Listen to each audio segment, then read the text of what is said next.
November 28, 2017 11:56 am updated November 28, 2017 01:23 p.m. Scroll staff share tweet email Reddit print share tweet email Reddit print American Racism by Scroll staff published November 28, 2017 11:56 am updated November 28, 2017 01:23 p.m. Brendan Smialowski. United States President Donald Trump on Monday made a racial joke about Native Americans during a ceremony to honor World War II veterans of the Navajo tribe at the White House, CNN reported. Addressing the veterans, Trump taunted Democrat Senator Elizabeth Warren and called her Pocahontas. "You were here long before any of us were here," Trump told the veterans. "Although we have a representative in Congress who they say was here a long time ago. They call her Pocahontas." The three aging Navajo code talkers, who had helped keep Allied operations secret during the war, did not crack a smile. Moments ago, Trump at White House event honoring Navajo code talkers, makes joke about Pocahontas Sen. Elizabeth Warren. Pic.twitter.com. Pigs birthed. World News Tonight at AB World News November 27, 2017 Trump was speaking from a podium beneath a portrait of former U.S. President Andrew Jackson, who had ordered the forced removal of Native Americans from their ancestral land in 1830, which had led to thousands of them dying. Trump has repeatedly mocked Warren over her claim of Cherokee ancestry by calling her Pocahontas, who was the daughter of a Native American leader in the 17th century. Her legacy was romanticized in a Disney film called Pocahontas. Many conservatives have repeatedly criticized Warren for allegedly exaggerating her Native American ancestry to further her career. "It is deeply unfortunate that the President of the United States cannot even make it through a ceremony honoring these heroes without having to throw out a racial slur," Warren said. The leader from Massachusetts said that Trump would not be able to shut her up in this manner. The White House denied that Trump's remarks were a racial slur, and claimed that Warren lying about her ancestry was offensive.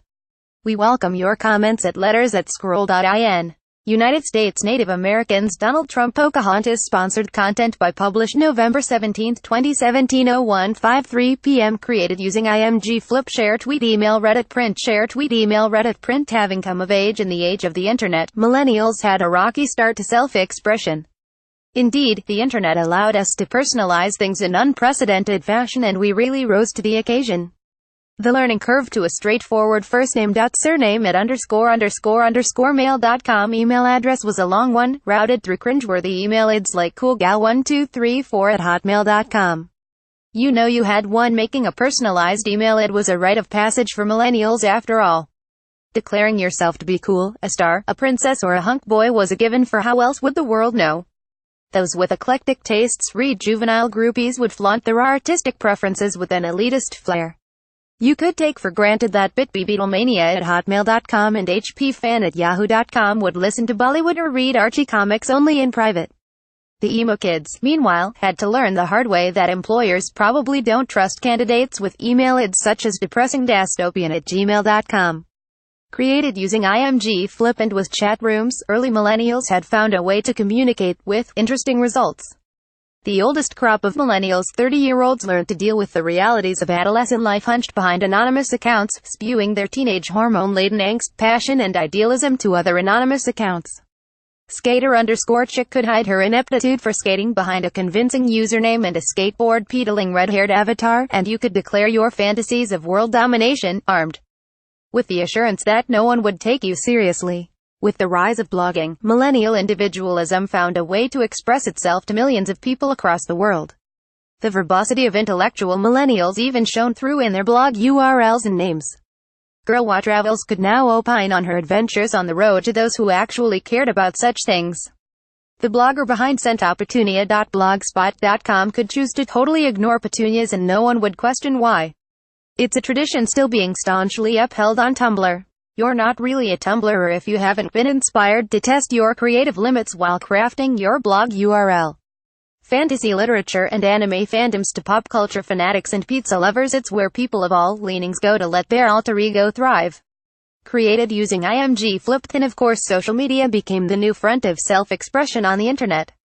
Back when social media was too much of a millennial thing for anyone to meddle with, avatars and usernames were a window into your personality and fantasies. Suddenly, it was cool to post emo quotes of Meredith Grey on Facebook and update the world on the picturesque breakfast you had or not. Twitter up the pressure by limiting expression to 140 characters, now 280. Have you heard? And the brevity translated to the Twitter handles as well. The trend of sarcasm and wit-laden handles is still alive well and has only gotten more sophisticated with time. The blogging platform Medium makes the best of Twitter intellect in long form. It's here that even businesses have cool account names. Self-expression on the internet and the millennials' love for the personalized and customized has indeed seen an interesting trajectory.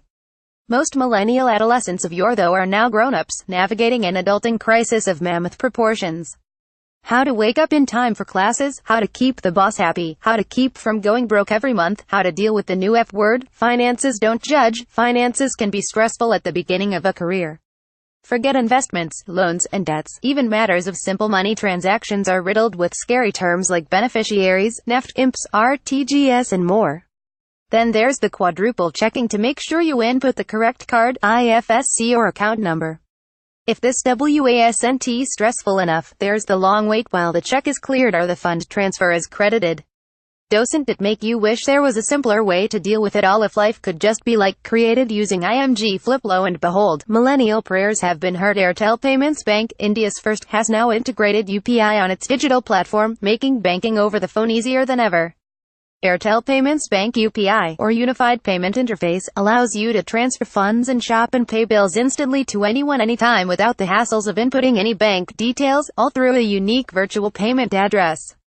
In true millennial fashion, you can even create your own personalized UPI ID or virtual payment address (VPA) with your name or number, like Ria at Airtel or 99900111122 at Airtel.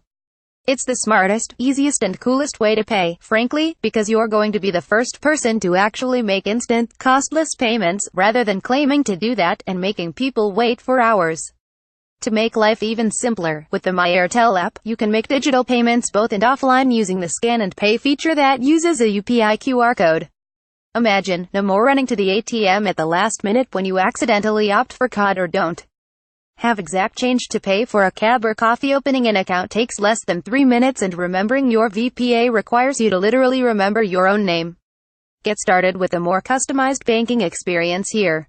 This article was provided by the Scroll marketing team on behalf of Airtel Payments Bank and not by the Scroll editorial team.